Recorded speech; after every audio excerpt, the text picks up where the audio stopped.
मन चितवैं उद्दम जा आहर हर जियो परया।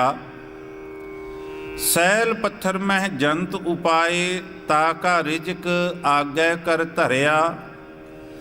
मेरे माधो जी सतसंगत मिले सो तरया।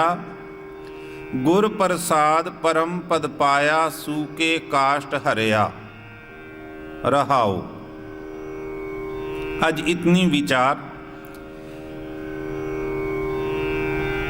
साझी करते हैं गुरु साहब जी की बख्शिश सदका।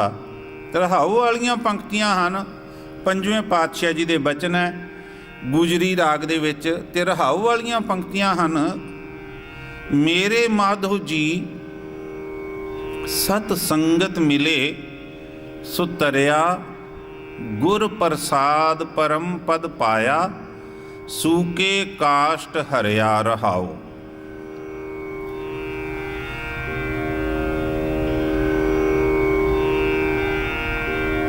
हे अकाल पुरख वाहिगुरु जी, जेड़ा भी कोई सत संगत विच बैठदा, भले पुरखां दी संगत विच बैठदा, गुरमुखां दी संगत विच बैठदा, जेड़ा सतसंगत विच मिल जांदा है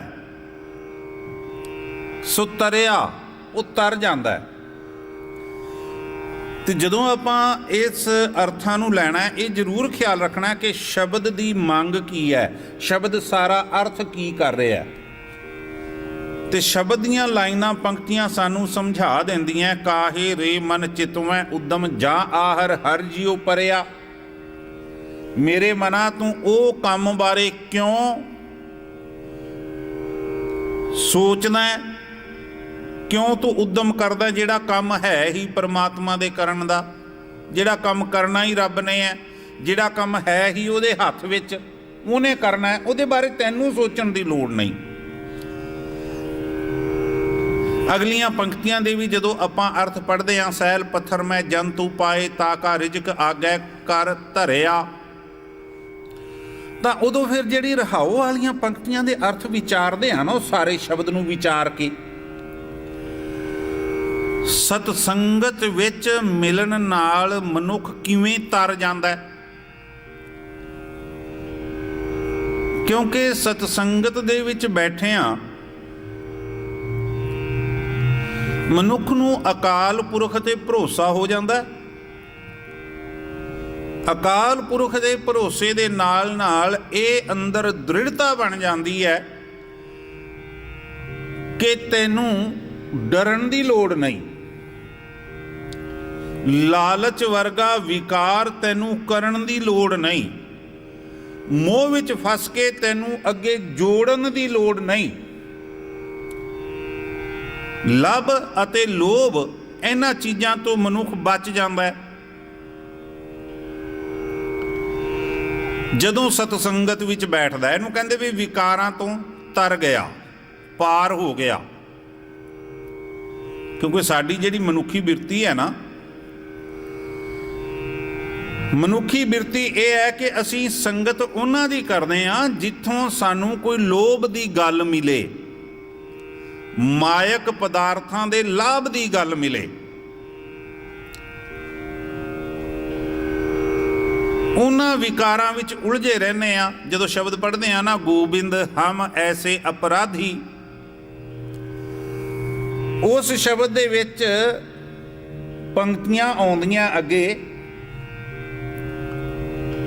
जिह घर कथा होत हर संतन एक निमख ना कीनो मैं फेरा। लंपट चोर दूत मतवारे तिन संग सदा बसेरा। जिथे कोई प्रभु की गल हुंदी है, जिथे कोई सिमरन की गल हुंदी है, रब नाल जुड़न की गल हुंदी है, जिथे गुरमुख प्यारे बैठे हुंदे है, उत्थे ते एक निमख भी कदे फेरा नहीं मारिया। फेरा हुंदा है लंघदे टपदे तां जा वड़ीए, उत्थे तां उदों भी नहीं बैठे। ते जिथे गल हुंदियां होण कि किवें आपां ठगी मारनी है, 5% ला के ते 20% कमाउणा किवें है,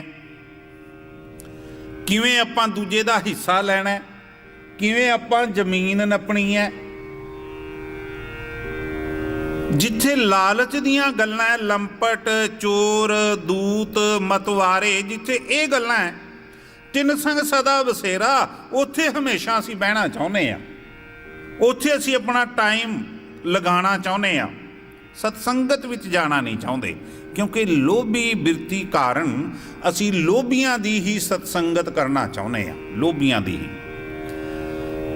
ਇੱਥੋਂ ਤੱਕ ਵੀ ਗੁਰੂ ਸਾਹਿਬ ਜੀ ਨੇ ਬਚਨ ਆਖਿਆ, ਮੇਰੇ ਰਾਮ ਇਹ ਨੀਚ ਕਰਮ ਹਰ ਮੇਰੇ। ਇਸ ਸ਼ਬਦ ਦੇ ਵਿੱਚ ਕੰਚਨ ਨਾਰੀ ਮੈਂ ਜੀਓ ਲੁਭਤ ਹੈ, ਮੋਹ ਮਿੱਠਾ ਮਾਇਆ। ਸਾਡੀ ਹਾਲਤ ਹੈ ਇਹ, ਲੁਭਾਏ ਮਨ ਹੋਣਾ। ਪਰ ਜਿਹੜੇ ਭਲੇ ਪੁਰਖ ਹੈ, ਜਦੋਂ ਭਲਿਆਂ ਪੁਰਖਾਂ ਦੀ ਸੰਗਤ ਬਾਰੇ ਸਾਨੂੰ ਸਮਝ ਆ ਜਾਏ, ਭਗਤ ਕਬੀਰ ਜੀ ਨੇ ਬੜੇ ਸੁੰਦਰ ਬਚਨ ਕੀਤੇ ਹੈ। ਭਗਤ ਕਬੀਰ ਜੀ ਬਚਨ ਕਰਦੇ ਹਨ, ਕਬੀਰ ਸਾਧੂ ਕੀ ਸੰਗਤ ਕਰੋ, ਜੌਂ ਕੀ ਭੂਸੀ ਖਾਉ। ਹੋਨਹਾਰ ਸੋ ਹੋਏ ਹੈ, ਸਾਕਤ ਸੰਗ ਨਾ ਜਾਉ। ਮੈਨੂੰ ਪ੍ਰਭੂ ਪਿਆਰਿਆਂ ਦੀ ਸੰਗਤ ਮਿਲ ਜਾਏ, ਗੁਰਮੁਖਾਂ ਦੀ ਸੰਗਤ ਮਿਲ ਜਾਏ, ਭਾਵੇਂ ਮੈਨੂੰ ਘਾਟਾ ਵੀ ਕਿਉਂ ਨਾ ਪੈ ਜਾਏ, ਦੁਨਿਆਵੀ ਮਾਇਕ ਪੱਖੋਂ ਘਾਟਾ ਵੀ ਕਿਉਂ ਨਾ ਪੈ ਜਾਏ, ਪੈਸਿਆਂ ਪੱਖੋਂ ਆਮਦਨ ਭਾਵੇਂ ਘੱਟ ਹੋ ਜਾਏ, ਗਰੀਬੀ ਭਾਵੇਂ ਆ ਜਾਏ, ਰੋਟੀ ਤੱਕ ਖਾਣ ਨੂੰ ਨਾ ਮਿਲੇ, ਜਵਾਂ ਦੇ ਛਿੱਲੜ, ਭੂਸੀ ਦਾ ਮਤਲਬ ਇਹ ਹਿੰਦੀ ਦਾ ਸ਼ਬਦ ਹੈ ਭੂਸਾ, ਤੂੜੀ ਨੂੰ ਕਹਿੰਦੇ ਹੈ, ਉੱਥੋਂ ਇਹ ਸ਼ਬਦ ਲਿਆ। ਜਵਾਂ ਦੀ ਤੂੜੀ, ਜਵਾਂ ਦੇ ਛਿੱਲੜ ਭਾਵੇਂ ਉਹ ਕਿਉਂ ਨਾ ਖਾਣੇ ਪੈ ਜਾਣ। ਕਬੀਰ ਸਾਧੂ ਕੀ ਸੰਗਤ ਰਹੋ, ਜੌਂ ਕੀ ਭੂਸੀ ਖਾਉ। ਹੋਣਹਾਰ ਸੋ ਹੋਏ ਹੈ, ਜਿਹੜਾ ਕੁਝ ਕਸ਼ਟ ਆਉਂਦਾ ਹੈ ਆ ਜਾਏ, ਕੋਈ ਡਰ ਨਹੀਂ, ਪਰ ਇੱਕ ਗੱਲ ਦੀ ਦ੍ਰਿੜਤਾ ਅੰਦਰ ਬਣ ਜਾਂਦੀ ਹੈ, ਸਾਕਤ ਸੰਗ ਨਾ ਜਾਉ। ਸਾਕਤਾਂ ਦੀ ਸੰਗ ਨਹੀਂ ਕਰਨੀ, ਬੁਰਿਆਂ ਦੀ ਸੰਗਤ ਨਹੀਂ ਕਰਨੀ, ਭੈੜਿਆਂ ਦੀ ਸੰਗਤ ਨਹੀਂ ਕਰਨੀ, ਮਨ ਪਿੱਛੇ ਤੁਰਨ ਵਾਲਿਆਂ ਦੀ ਸੰਗਤ ਨਹੀਂ ਕਰਨੀ। ਸਾਡੀ ਹਾਲਤ ਅੱਜ ਇਹ ਬਣ ਚੁੱਕੀ ਹੈ ਕਿ ਗੁਰਬਾਣੀ ਸਾਨੂੰ ਇੱਕ ਇੱਕ ਅੱਖਰ ਗਿਆਨ ਦਿੰਦੀ ਹੈ। ਜੇ ਕਿਤੇ ਗੁਰਬਾਣੀ ਦੀ ਸੰਗਤ ਕਰਨੀ ਆ ਜਾਏ, ਜਿਹੜੇ ਗੁਰਬਾਣੀ ਦੀ ਸੰਗਤ ਕਰਦੇ ਹੈ, ਗੁਰੂ ਨਾਲ ਜੁੜੇ ਹੈ, ਗੁਰੂ ਪਿਆਰਿਆਂ ਦੀ ਸੰਗਤ ਕਰਨੀ ਆ ਜਾਏ, ਜਿਹੜੇ ਸਾਨੂੰ ਗੁਰਬਾਣੀ ਨਾਲ ਜੋੜਦੇ, ਗੁਰੂ ਕੀ ਬਾਣੀ ਬਾਰੇ ਦੱਸਦੇ ਹੈ, ਤਾਂ ਅਸੀਂ ਇੱਕ ਬਹੁਤ ਹੀ ਉੱਚੇ ਸੁੱਚੇ ਜੀਵਨ ਵਾਲੇ, ਦੁਨੀਆ ਦੇ ਇੱਕ ਉਦਾਹਰਣ ਵਾਲੇ ਮਨੁੱਖ, ਦੇਵੀ ਗੁਣਾਂ ਵਾਲੇ ਦੇਵਤੇ ਸਰੂਪ ਬਣ ਸਕਦੇ ਹਾਂ।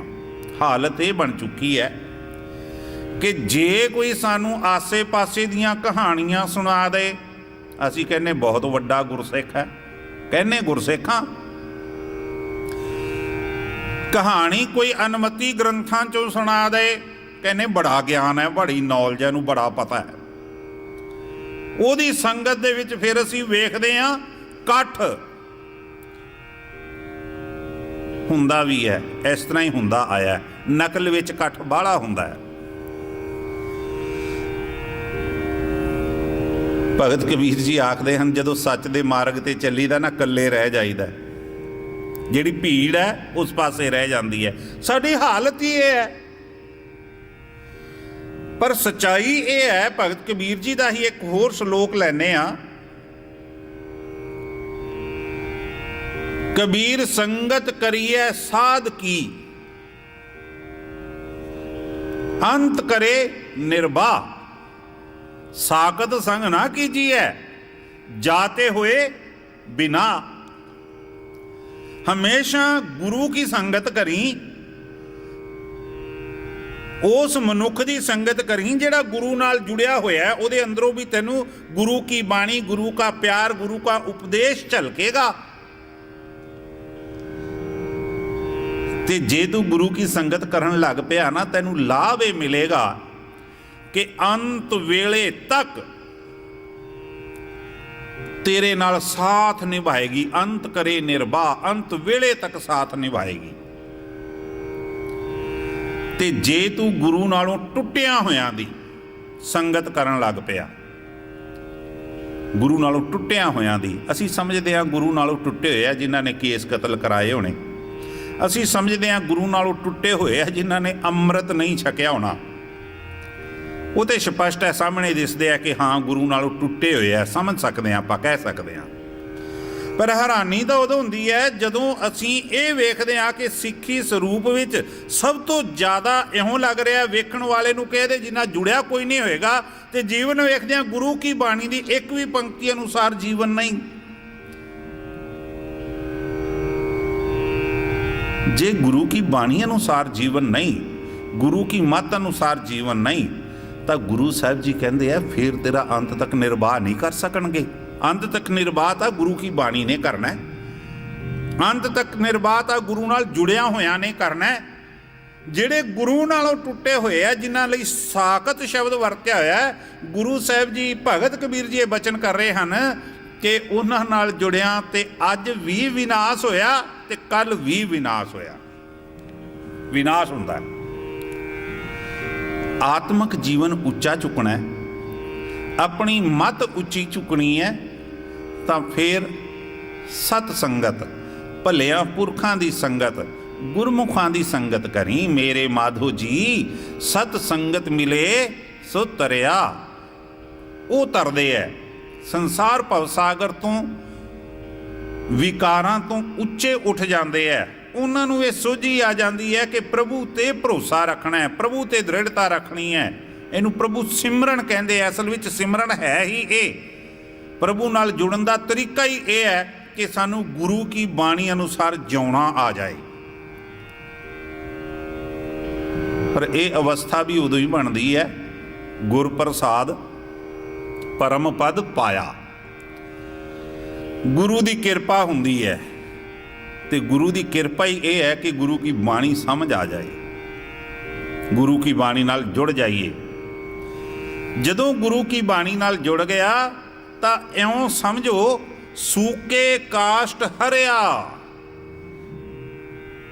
हैरानी की गल हुंदी है, इहनूं आपां करामात कहने आ।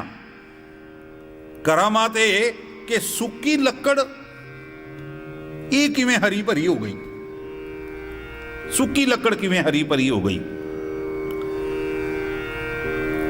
जेड़े मनुख दा जीवन सुक्की लकड़ वर्गा है, जेड़े मनुख दा आत्मक जीवन सुक्या पिया, जिस जीवन विच रस ही कोई नहीं, जिस जीवन विच सत संतोख दया धर्म ही कोई नहीं, जिस जीवन विच गुरु की बाणी दे जल दा प्रवाह ही कोई नहीं, वो मनुख सुक्की लकड़ वर्गा है।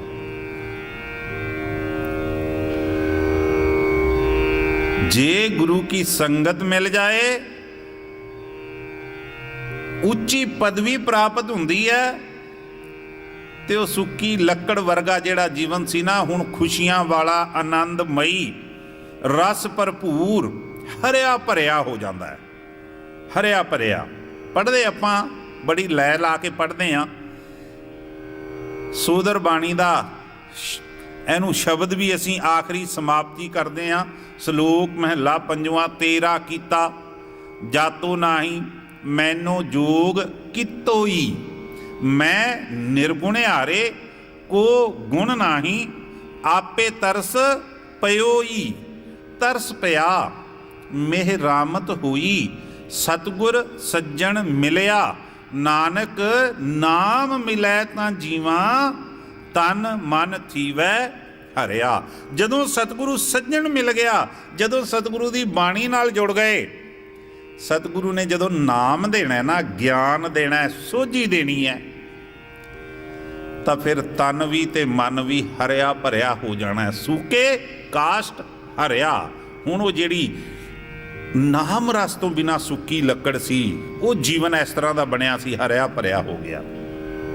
इस करके गुरु साहिब जी पंजवें पातशाह जी सानू ये उपदेश करते हैं कि भाई सतसंगत करया करो, गुरु की संगत विच जाया करो, ਤਾਂ ਕਿ ਜੀਵਨ ਦੀ ਸੋਝੀ ਆ ਜਾਏ। ਤੇ ਸੋਝੀ ਫਿਰ ਇਹ ਆਉਂਦੀ ਹੈ ਸਭ ਤੋਂ ਪਹਿਲਾਂ ਕਿ ਮਨੁੱਖ ਦੇ ਅੰਦਰੋਂ ਅਹੰਕਾਰ ਚਲਾ ਜਾਂਦਾ ਹੈ, ਹਉਮੈ ਚਲੀ ਜਾਂਦੀ ਹੈ।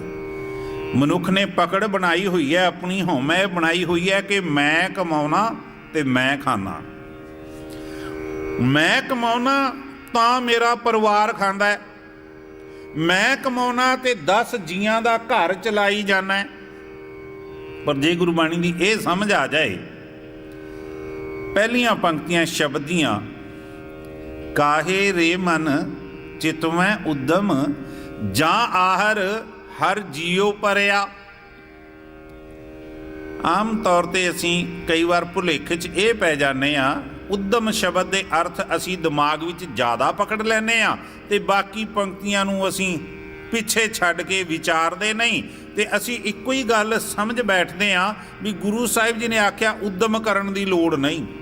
ਵਿਹਲੜ ਹੋ ਕੇ ਬਹਿ ਗਏ ਇਹ ਗੱਲਾਂ ਸੋਚ ਕੇ ਲੋਕ, ਜੰਗਲਾਂ ਨੂੰ ਜਾ ਕੇ ਬਹਿ ਗਏ, ਘਰ-ਬਾਰ ਛੱਡ ਦਿੱਤੇ, ਪਰਿਵਾਰ ਤਿਆਗ ਕੇ ਸਾਧ ਬਣ ਗਏ, ਕਹਿੰਦੇ ਅਸੀਂ ਤਾਂ ਘਰ ਪਰਿਵਾਰ ਵਿੱਚ ਰਹਿਣਾ ਹੀ ਨਹੀਂ। ਜਦੋਂ ਕਿ ਇਹਦੇ ਅਰਥ ਇਹ ਨਹੀਂ ਹਨ। ਜਦੋਂ ਇਹਦੇ ਅਰਥ ਸਮਝ ਆ ਜਾਣ, ਅਗਲੀ ਪੰਕਤੀ ਪੜ੍ਹਾਂਗੇ ਤਾਂ ਅਰਥ ਸਮਝ ਆਉਂਦੇ ਵੀ ਜਾਂ ਆਹਰ ਹਰ ਜੀਉ ਪਰਿਆ। ਆਹਰ ਦਾ ਮਤਲਬ ਹੁੰਦਾ ਕੰਮ, ਹਰ ਜੀਉ ਪਰਿਆ, ਹਰੀ ਜੀ ਪਏ ਹੋਏ ਹੈ। ਜਿਸ ਕੰਮ ਵਿੱਚ ਹਰੀ ਜੀ ਪਏ ਹੋਏ ਹੈ, ਜਿਹੜਾ ਕੰਮ ਹਰੀ ਦੇ ਕਰਨ ਦਾ ਹੈ, ਜਿਹੜਾ ਕੰਮ ਕਰਨਾ ਹੀ ਪ੍ਰਭੂ ਨੇ ਹੈ, ਕਾਹੇ ਰੇ ਮਨ ਚਿਤਵੈ ਉਦਮ, ਤੂੰ ਉਹਦੇ ਬਾਰੇ ਕਿਉਂ ਸੋਚਦਾ ਹੈ? ਉਹ ਕੰਮ ਤੇਰੇ ਕਰਨ ਦਾ ਥੋੜ੍ਹਾ ਹੈ। ਸਿਰ ਸਿਰ ਰਿਜ਼ਕ ਦੇਣ ਦਾ ਕੰਮ ਪਰਮਾਤਮਾ ਦਾ ਹੈ, ਤੇਰਾ ਨਹੀਂ। ਤੇ ਜਿਹੜਾ ਕੰਮ ਹਰੀ ਜੀ ਕਰ ਰਿਹਾ, ਜਾਂ ਆਹਰ ਹਰ ਜੀਉ ਪਰਿਆ, ਕਾਹੇ ਰੇ ਮਨ ਚਿਤਵੈ ਉਦਮ, ਤੂੰ ਉਹਦੇ ਬਾਰੇ ਕਿਉਂ ਸੋਚਦਾ? ਤੂੰ ਉਹਦੇ ਬਾਰੇ ਸੋਚਣ ਦਾ ਉਦਮ ਵੀ ਕਿਉਂ ਕਰਦਾ ਹੈ? ਤੇਰਾ ਜਿਹੜਾ ਕੰਮ ਹੈ ਉਹ ਕੰਮ ਹੈ ਹਾਥ ਪਾਉ ਕਰ ਕਾਮ ਸਭ, ਆਹ ਕੰਮ ਹੈ ਤੇਰਾ, ਉਹ ਤੂੰ ਕਰਦਾ ਨਹੀਂ। ਚੀਤ ਨਿਰੰਜਨ ਨਾਲ ਇਹ ਕੰਮ ਤੇਰਾ, ਉਹ ਤੂੰ ਕਰਦਾ ਨਹੀਂ। ਰੋਜੀ ਕਿਵੇਂ ਮਿਲੇਗੀ, ਰੋਟੀ ਕਿਵੇਂ ਮਿਲੇਗੀ, ਰਿਜ਼ਕ ਦਾ ਕੀ ਬਣੇਗਾ, ਇਹਨਾਂ ਚੱਕਰਾਂ ਵਿੱਚ ਤੂੰ ਉਲਝ ਕੇ ਰਹਿ ਗਿਆ। ਤੈਨੂੰ ਪਤਾ ਹੈ, ਸੈਲ ਪੱਥਰ ਮੈਂ ਜੰਤ ਉਪਾਏ, ਉੱਥੇ ਤੂੰ ਥੋੜਾ ਰੋਟੀ ਦੇਣ ਜਾਣਾ। ਜੇ ਬੰਦਾ ਇਹ ਸੋਚੇ ਸੈਲ ਪੱਥਰ ਮੈਂ ਜੰਤ ਉਪਾਏ, ਪੱਥਰਾਂ ਵਿੱਚ ਸੈਲਾਂ ਵਿੱਚ, ਉੱਥੇ ਸੈਲ ਵੀ ਪੱਥਰ ਦਾ ਹੀ ਨਾਂ ਹੈ, ਉੱਥੇ ਜੀਵ ਪੈਦਾ ਕੀਤੇ ਹੋਏ ਹੈ। ਤਾਕਾ ਰਿਜ਼ਕ ਆਗੇ ਕਰ ਧਰਿਆ, ਉਹਨਾਂ ਦਾ ਰਿਜ਼ਕ ਵੀ ਪਰਮਾਤਮਾ ਨੇ ਉਹਨਾਂ ਦੇ ਅੱਗੇ ਉੱਥੇ ਰੱਖਿਆ ਹੋਇਆ ਹੈ, ਰੱਖਿਆ ਹੋਇਆ ਹੈ। ਉਦਾਹਰਨਾਂ ਦਿੱਤੀਆਂ ਸਾਨੂੰ ਬੜੀ ਵਧੀਆ, ਗੁਰੂ ਸਾਹਿਬ ਜੀ ਨੇ ਸਾਨੂੰ ਦੱਸਿਆ। ਜਦੋਂ ਆਪਾਂ ਸ਼ਬਦ ਪੜ੍ਹਦੇ, ਨਾਨਕ ਚਿੰਤਾ ਮਤ ਕਰੋ, ਆ ਬਿਲਕੁਲ ਸ਼ਬਦ ਇਹਨਾਂ ਪੰਕਤੀਆਂ ਤੇ ਢੁਕਦੇ ਆ। ਨਾਨਕ ਚਿੰਤਾ ਮਤ ਕਰੋ, ਚਿੰਤਾ ਤਿਸ ਹੀ ਹੈ। ਫਿਰ ਵਿਸ਼ੇਸ਼ ਕਰਕੇ ਸਮਝਾਇਆ, ਕਹਿੰਦੇ ਚਿੰਤਾ ਤੂੰ ਇਸ ਕਰਕੇ ਰਿਜ਼ਕ ਦੀ ਨਾ ਕਰ, ਇਸ ਕਰਕੇ ਨਾ ਕਰ ਕਿਉਂਕਿ ਜਲ ਮੈਂ ਜੰਤ ਉਪਾਇਨ ਤਿਨਾ ਭੀ ਰੋਜੀ ਦੇ। ਪਾਣੀ ਵਿੱਚ ਜੀਵ ਪੈਦਾ ਕਿੱਥੇ ਹੈ, ਉੱਥੇ ਵੀ ਤਾਂ ਪ੍ਰਭੂ ਉਹਨਾਂ ਨੂੰ ਰੋਟੀ ਦੇ ਰਿਹਾ। ਉੱਥੇ ਹੱਟ ਨਾ ਚੱਲ ਲਈ, ਉੱਥੇ ਕੋਈ ਦੁਕਾਨਾਂ ਥੋੜੀ ਬਣੀਆਂ ਹੋਈਆਂ। ਕਿਉਂਕਿ ਸਾਡਾ ਜਿਹੜਾ ਤਰੀਕਾ ਹੈ ਨਾ ਮਨੁੱਖ ਦਾ ਜੀਵਨ ਜਿਹੜਾ ਚੱਲਦਾ ਹੈ, ਉਹ ਇਸ ਗੱਲ ਤੇ ਚੱਲਦਾ ਵੀ ਪਹਿਲਾਂ ਖੇਤੀਬਾੜੀ ਕਰੋ,